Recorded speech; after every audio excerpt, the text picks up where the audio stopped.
Pada akhirnya, BI mengintervensi rupiah yang melemah dengan guyuran hampir 18 billion dolar atau setara 300 triliun rupiah. Laju pelemahan rupiah mata uang Asia Tenggara yang terlemah tersebut akhirnya tertahan jatuh. Di bursa saham yang juga ambrol sudah 2 kali diintervensi dengan buyback oleh para pemegang saham. Namun kenyataannya tidak tahan juga. Arahnya masih terus ke bawah. Sampai berapa lama saham ini akan jatuh? Kapan kita masuk ke pasar membeli saham yang murah? Saham apa yang layak dibeli? Sebentar, ini penjelasannya agak panjang. Kita bertanya dulu, ini keadaan ekonomi normal atau keadaan perang sih? Kalau ternyata jawabannya keadaan perang, lupakan teori ekonomi, lupakan apa nasihat ekonomi dari para pakar ekonomi atau yang jago bisnis sekalipun. Ini global paradox, ini nggak ada perbandingannya. Bahkan sahabat saya, pemilik salah satu investment company terbesar di Indonesia, mengatakan global ekonomi saat ini kontrol alt delete, semua di reset. Yang jadi pertanyaan berikutnya adalah, apakah rupiah jatuh pada saat ini karena spekulan? Kalau karena spekulan, ketika BI intervensi, maka spekulan ngabur dengan profit dan cari target yang lain. Begini sederhananya, ketika spekulan memainkan emosi dolar rupiah, katakanlah dia masuk di pasar sepi karena orang sedang sibuk dengan corona, dia masuk membuang rupiah katakanlah sejak harga 14.700,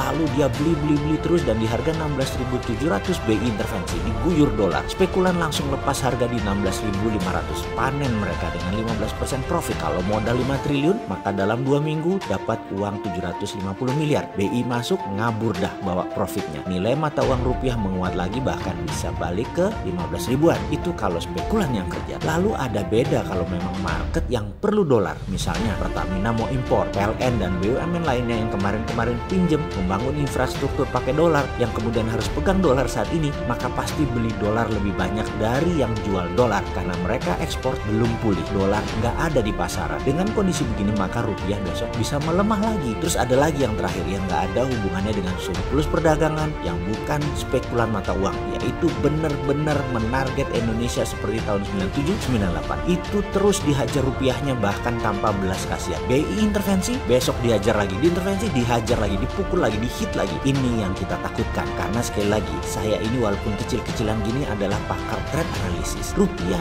bisa nggak ada bottomnya kalau kayak gitu. Saham bisa nggak ada bottomnya kalau kayak gitu. Kalau ditanya kapan beli saham di bursa, kapan kita lepas dolarnya, maka jawabannya adalah ketika sebuah pisau meluncur jatuh, jangan coba tangkap pisau itu. Biarkan sampai nancep di tanah baru ambil gagangnya. Mengertikah sahabat akan sanepok hiasan ini? Rupiah kalau dihit, saham kalau dihit, biarkan dulu, jangan ditangkap di jalan. Berdarah tanganmu bisa-bisa. Kita rangkum jadi apa skenario ketiganya tadi yang akan terjadi di pasar. Pertama, kalau spekulan yang memainkan rupiah dan memainkan bursa saham, maka pasar akan kembali normal ketika habis diintervensi. Jika benar hal ini terjadi, bagaimana dengan bisnis kita? Tetap lakukan apa yang kita kerjakan dan tambah bisnis model yang baru. Kedua, kalau ternyata ekonomi Indonesia saat ini masuk vicious circle, gerakan perlahan turun karena efek corona dan efek global, di mana benar neraca perdagangan Indonesia selalu turun, rupiah melemah karena permintaan dalam negeri akan impor barang semakin tinggi, bahan baku produksi semakin tinggi, kebutuhannya dari impor dan ekspornya menurun, maka kita sebagai pebisnis ke depan, apa yang terjadi? Kita harus lakukan ubah bisnis model kita, lupakan bisnis model kita yang lama. Kalau skenario ketiga yang terjadi,